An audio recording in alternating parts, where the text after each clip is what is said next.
समय अपनी रफ्तार से चलता जाता है और समय के साथ साथ इंसान का समय पीछे छूटता जाता है, मौत नजदीक आती जाती है।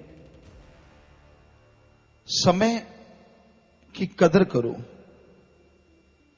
बड़ी तेज रफ्तार है समय की।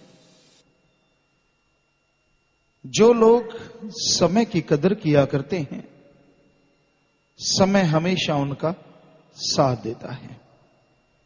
जो समय की कदर नहीं करते, अपने मन की रफ्तार के आगे घुटने टेक देते हैं, तो समय उनके लिए कष्ट मुश्किलें खड़ी कर देता है। मन में आपके क्या चलता है, विचार आपके क्या चल रहे हैं, उससे क्या लेना देना। कितने भी विचार चलते हों, थोड़ा सा भी अगर रात को सुमरण कर लिया तो उन विचारों का फल आपको नहीं मिलेगा, क्योंकि विचारों पे अमल करने से इंसान गुनाहगार बन जाता है। विचार शून्य तो दिमाग होता ही नहीं।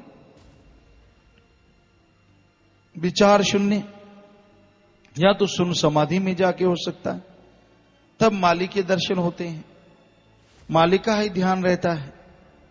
या फिर कोई पागल हो जाता है तो बात अलग है, उसके अंदर भी विचार लेकिन अपनी अलग तरह के। तो विचार शून्य ये दिमाग नहीं होता। विचार कैसे हैं आपके, क्या सोचते हैं आप, उससे क्या लेना देना है। उन विचारों पे अमल ना करो बस, और कोशिश करो कि विचार रुक जाए। उसके लिए सुमरन और सेवा करो तो विचार रुक सकते हैं, तो विचारों को कंट्रोल किया जा सकता है। पर विचारों के आगे घुटने टेक देना, नतमस्तक हो जाना, ये तो मन की जीत है। मगर आपको अल्लाह मालिक सतगुरु वाहिगुरु राम से प्यार है तो मन के आगे घुटने ना टेको, मन से लड़ो। मन जो भी गलत विचार देता है, डट के सामना करो, सुमरन करो, भक्ति करो, इबादत करो, सेवा करो, अच्छे नेक कर्म करो, तो मन भी हावी नहीं होगा और मालिक की कृपा दृष्टि के काबिल भी आप बनते जाएंगे। इसलिए मन का सामना करो, मन से लड़ो, समय के साथ साथ सुमरन किया करो। इधर उधर की बातों की तरफ ध्यान ना देके सुमरन करो। सुमरन से ही भला होगा, सुमरन से ही बेड़ा पार होगा। मन और मनमती लोगों की सोहबत से जितना बचा जाए उतना ही फायदा है। जो लोग मन और मनमते लोगों की सोहबत में रहते हैं, उनका बचना मुश्किल हो जाता है, क्योंकि मन भरमाता है और मनमते लोग ऊपर से तरह तरह के क्यों, किंतु, परंतु सवालात खड़े रखते हैं। उनका तो काम ही होता है कि बस गिरे हुए को और गिराना। असली मां का लाल धन्यवाद करने के वो योग्य होता है जो गिरे हुए को उठा देता है। गिरे हुए को क्या गिराओगे? जो विचारों से या अपने कर्मों से गिर जाता है, उसको इंसान और गिराता है, तो ये महापाप है। बल्कि अगर आप अपने और परिवार में खुशियां हासिल करना चाहते हैं तो अपनी उंगली दो, अपना हाथ दो, जिसको थाम के वो खड़ा हो जाए। गिरे हुए को ज्ञान दो, भटके हुए को ज्ञान दो, ताकि उसकी भटकन खत्म हो जाए और वो मालिक की भक्ति इबादत में फिर से लग जाए।